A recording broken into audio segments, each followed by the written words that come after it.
Hey friends, and welcome back to another pottery template tutorial. Today is a very special one. It is the cake stand. And this template is quite a large one, so there's a few pieces that you're going to need to tape together. Just follow the instructions, and in the end you should have 3 templates, CS1, CS2, and CS3. We're going to start by rolling out a 1/2 centimeter slab, and you're going to want to cut out CS2 twice. If you have space left in your 1/2 centimeter slab, you can cut out CS3, otherwise just roll out another 1/2 centimeter slab and cut that out. Last but not least, we're going to roll out a 1 centimeter slab. That's for the top of the cake stand, CS1.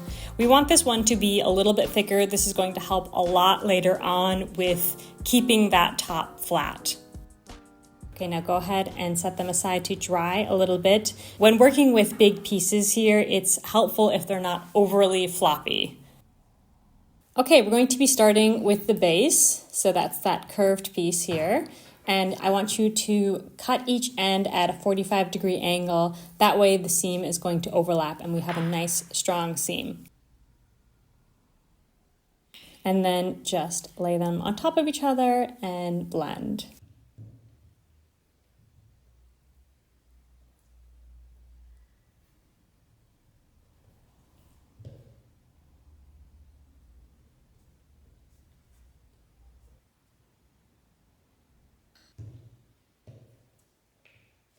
Okay, now set that aside. We're going to move on to the rim. So we're going to attach these 2 pieces together to form a really long, thin piece to create the rim.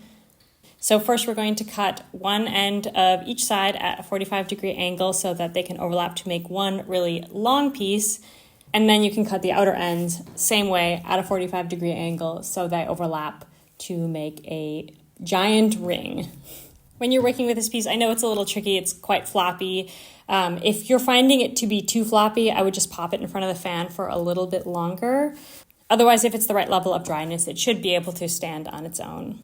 Okay, now we're going to attach the rim to the top. So I want you to place the rim over that round piece, the top of the cake stand, and get that as round as possible. This is going to be the part where we are really defining the shape of the top. So there's going to be a little bit of an overlap here. So I suggest you kind of put your body over the top of it so you can really see at a profile how round it is, and just try and get that as round as possible. Then you're going to go ahead and mark where it's attaching, score both sides, and attach as best you can. Again, making sure it's as round as possible. Once it's well attached, you can trim the excess.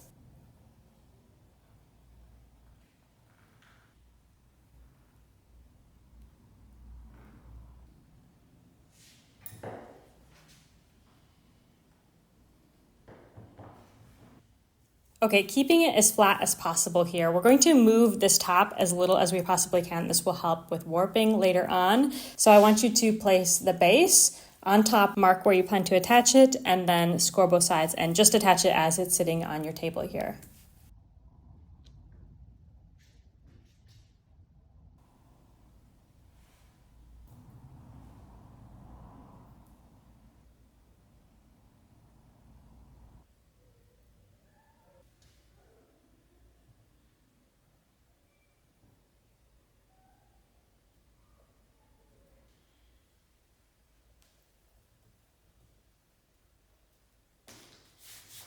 I do recommend adding a support coil on this inside connection. This will really help also with supporting that top so it's not going to droop in the kiln.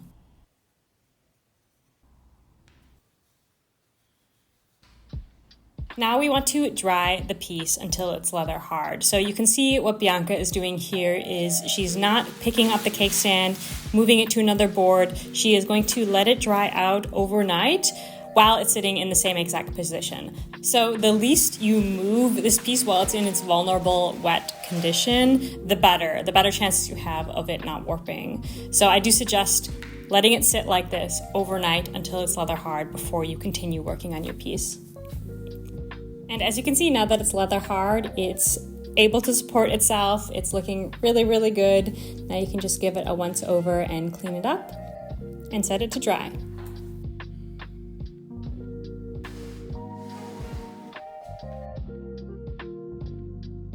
Once it's dried out, it's ready for the bisque kiln.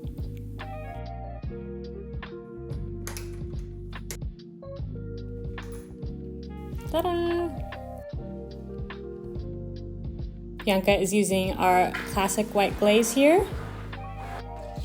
And if possible, I do recommend using a larger bucket, or you can dip it halfway into a bucket anyway. That makes sense for submerging this entire piece. Of course, if you glaze it nice and freely like Bianca's doing here, then you're going to get some really cool glaze effects. But if you want it to be a more solid color like in the listing photo, I recommend using a slightly bigger bucket for this if you have access to that. I know this is a rather large piece.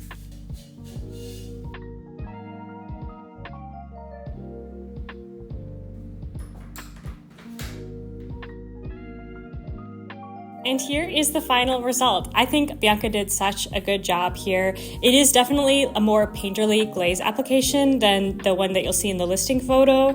Totally fine, it just depends on what you want to do with it. You know, some people like that more organic look, some people want it more solid. Totally up to you. By the way, this strawberry cake looks amazing and Linda is adorable as ever. All right, friends, that's it for me today. I'll see you in the next video. Bye, friends.